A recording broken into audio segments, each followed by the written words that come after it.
Welcome to the final review. We're going to be covering chapters 9, 10, and 11. That's what your final will consist of. So hopefully everything's been going well with your class. And let's talk about the last thing.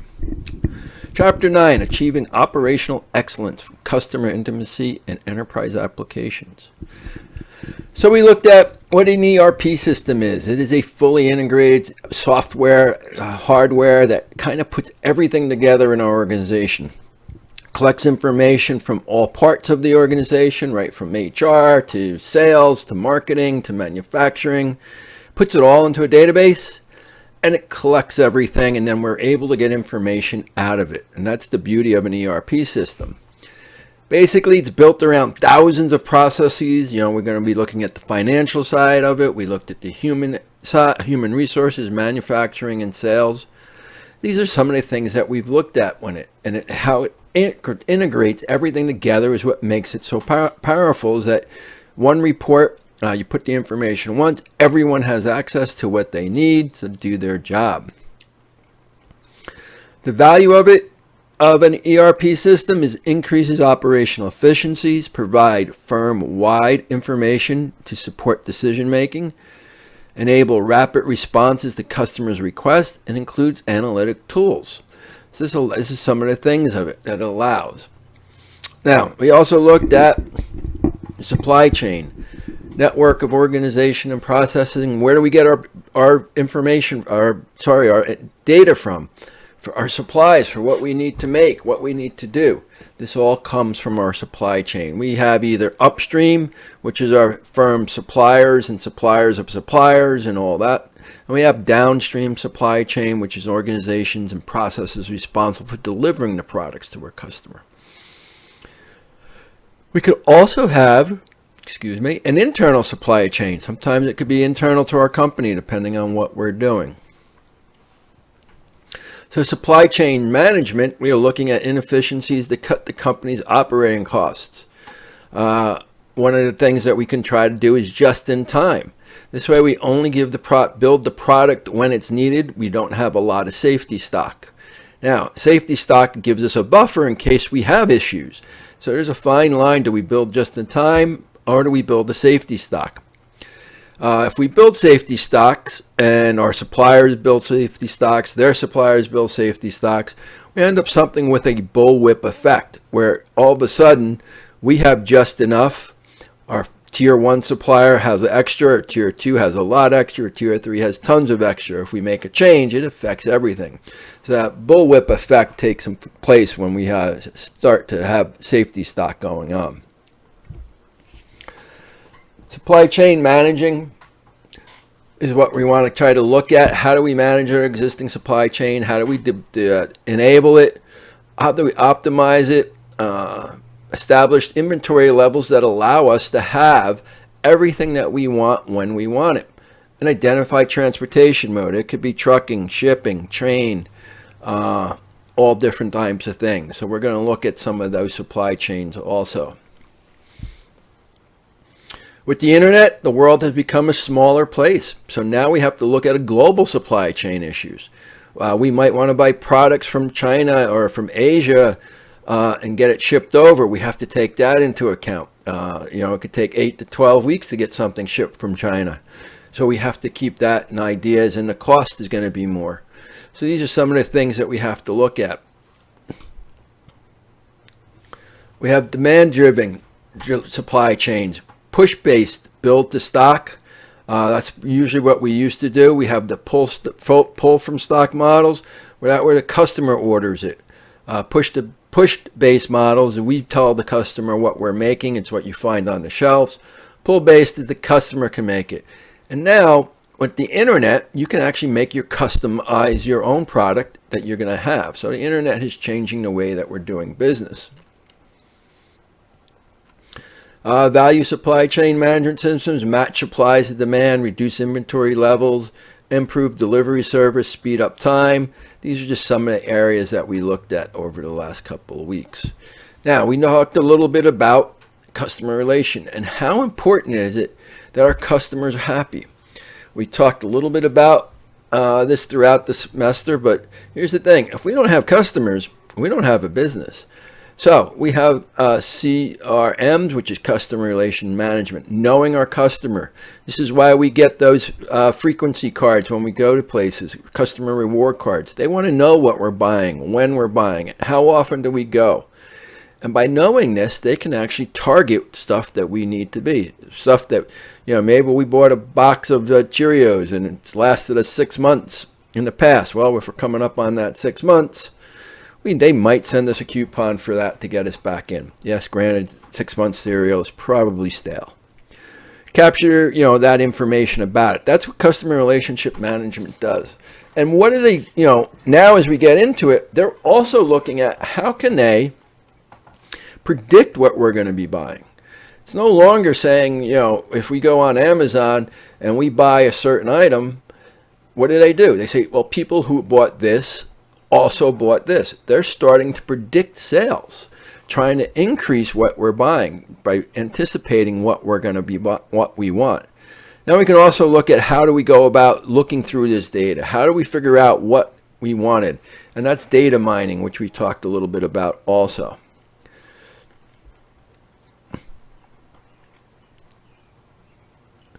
All right. We also have some social engineering we can look at. Let's take a look at Chapter 10 real quick. E-commerce, digital markets. So what is e-commerce? Well, with the use of the web, almost everything is being done on e-commerce. A lot of information is up there. Even stores at brick and mortar stores, they still have an e-commerce site, most of them. So if you don't want to go to Walmart, you can probably buy it online. So here's the thing, back in 1995 is when it took off, and we even stable through the recessions. Companies that survived the dot-com bubble now thrive, and we're moving this from our desktops to our laptops and more to our smartphones. Let's face it, when was the last time you used your smartphone to buy something? It was probably within the last few days. So now this whole marketing is what we're going to be looking at. So e-commerce is different than what traditional is that we can have global searches, so we can search for the best price. We also have richness. We can have we can see how things are put together. Support videos, audio videos, some of these things that have us information in there. We also have interactivities that we can actually click on some of the stuff before we buy it and test it. Information density. Great price. I can look up, find the best price for what I want. I can also personalize what I'm looking for, which is something new, which we haven't been able to do in the past. Unless if you're buying a suit, get a tailor. Well, now you can almost do all this online. So this e-commerce has changed the way we do business. If you're going out to dinner, don't you look at the menu, see what it's going to run? You look at all this information. Internet and digital markets have changed the way companies conduct business. We have asymmetry reduced, menu costs start and transaction costs reduced, dynamic pricing enabled, which means you can look it up anywhere, switching costs, delayed gratification, disintermediation. E-commerce business models. We have a portal, e-tailer, content provider, transaction broker, market creator. We're going to look at those. So what is an e-commerce revenue model? Well, how do we advertise? We advertise different now.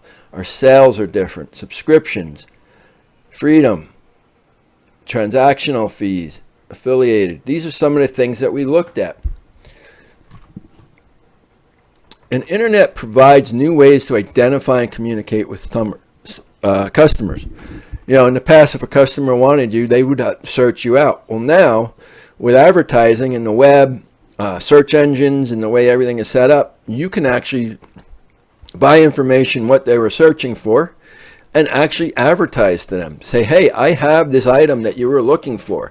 So this way it puts you at the top of their list when they log on the next time. So there's a lot of different things. Now there's a lot of controversy over that people are tracking what you're doing. Well, here's the thing. You opted into this, so yes, this is what happens. So we're going to be looking at that. We have social e-commerce, news feeds, timelines, social sign-ons where you opt into stuff. We talked about this. Social media, fastest growing media and branding.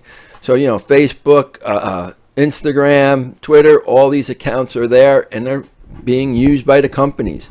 They're seeing what you're doing and they're able to capitalize on it. So this is one of the things that they're looking at. When you press that Facebook like button, Facebook sells that information to the company, and they know that you've liked it. And what does that mean? You get an email saying to come buy something. We looked at different types of e-business, B2B, B2C, and C2C, and how they've changed the way we do business. B2B is still the biggest one, business to business. The e-commerce side of that is supposed to be was $6.2 trillion back in 2015, which is a lot of money. How is all this able to work? Well, a lot of it's done through EDI, electronic data interchange. We don't have paper that goes back and forth. We use the power of the network. We have private exchanges, net places. These are some of the things that we have. EDI is the computer-to-computer exchange of standard transactions such as invoice and purchase orders. All the major industries use it. All the transportations uses it. All the stores use it. So basically, it's tracking every piece of item that is moved. Every time an item is sold, who sold it, what was it, and how much did they pay for it. Let's see, mobile services, as we talked about, on your smartphone. Don't you use it for banking, credit cards? So all this information is now on your smartphone. Google and Facebook also have the largest markets. So 55% of online retailers have an Ecommerce website, which means almost more than half of everything you buy, you could buy directly from your phone or get access to it.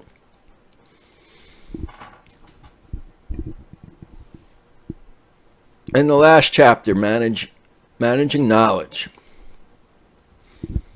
Knowledge management value chain. Knowledge management. Set of business processes developed in organizations create, store, and transfer information. Here's the thing. Right now we have hundreds of thousands of baby boomers that are retiring. They're being replaced with millennials, Generation X, and all the next generations are coming up. Over the last 30, 40 years, they've collected information. They know how to do their job. They know how to do it well. Well, most of them. But when they retire, what's going to happen?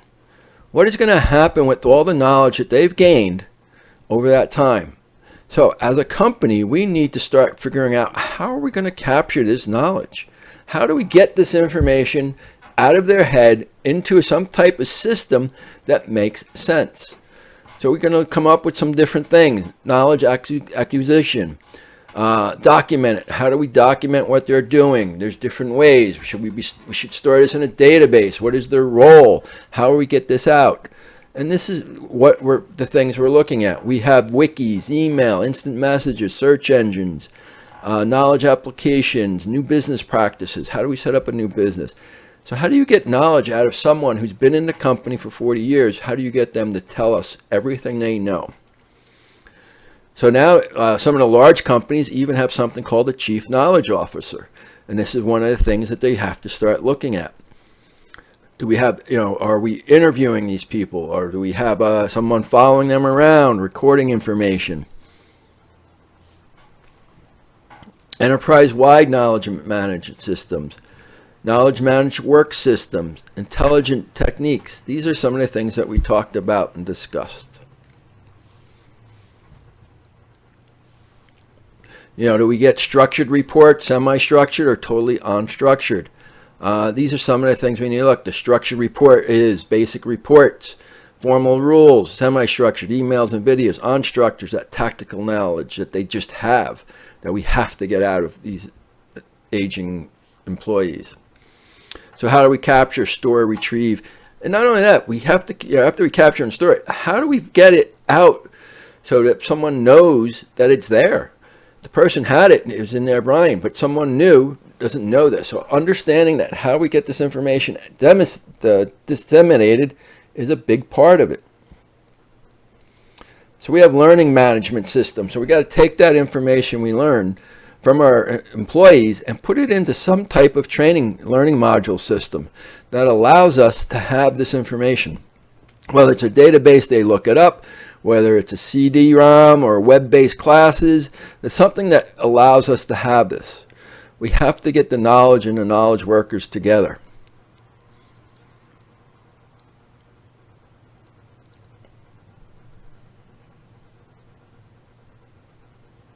All right, so that's kind of a review of what's on the final. So I wish you the best of luck, and remember to smile.